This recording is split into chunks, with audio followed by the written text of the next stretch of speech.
ISIL poses an immediate threat to the people of Iraq and to people throughout the region, and that's why our military action in Iraq has to be part of a broader, comprehensive strategy to protect our people and to support our partners who are taking the fight to ISIL.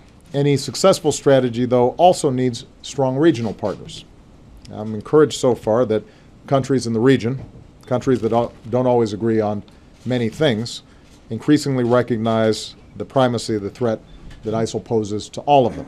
And I've asked Secretary Kerry to travel to the region to continue to build the coalition that's needed to meet this threat. For our part, I've directed Secretary Hagel and our Joint Chiefs of Staff to prepare a range of options.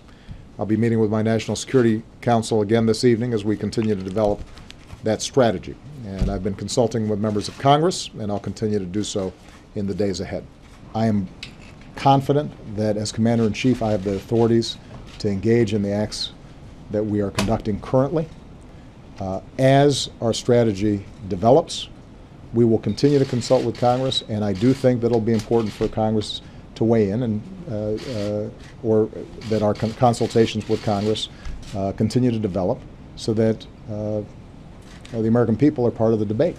But I don't want to put the cart before the horse. We don't have a strategy yet. I think what I've seen in some of the news reports suggests that folks are getting a little further ahead of where we're at than we currently are.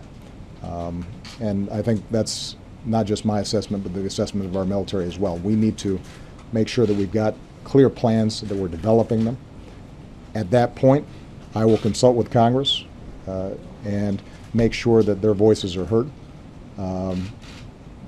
But there's no point in me asking for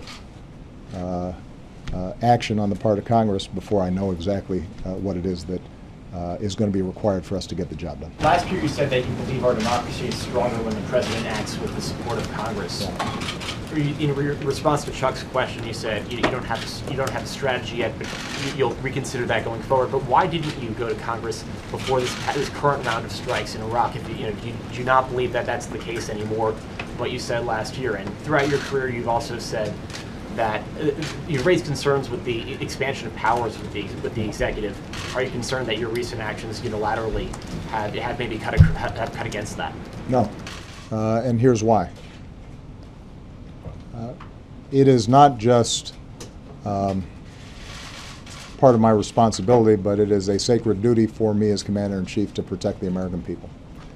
And that requires me to act fast based on information I receive if an embassy of ours or a consulate of ours is being threatened.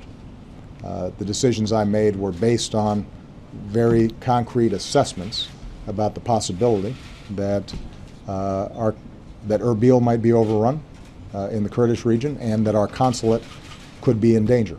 And I can't afford to wait in order to make sure that those folks are protected.